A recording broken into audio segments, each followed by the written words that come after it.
रोशन त्याच्या big boss मध्ये मतच व्यक्त करत नाही.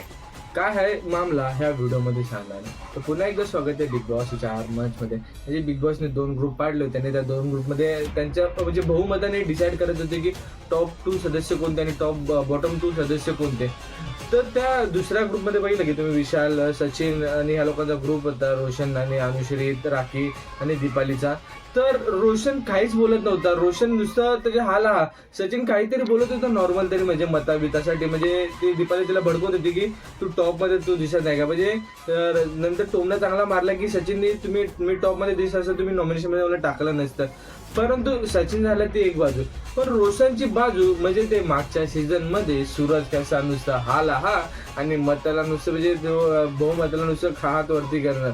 म्हणजे बिग बॉसच्या आता भाऊच्या धक्क्यावर मला असं शक्यता येते, म्हणजे असे दिसते की म्हणजे भाऊ सचिन आणि रोशनला बोलणार ते बहुमतावर, कारण की ते मतच व्यक्त करत होते. विशालनी अनुश्रीने तर चांगलंच मॅनिप्युलेट केलं सचिनला की म्हणजे मी तुला नॉमिनेशन पासून सेव्ह करेल.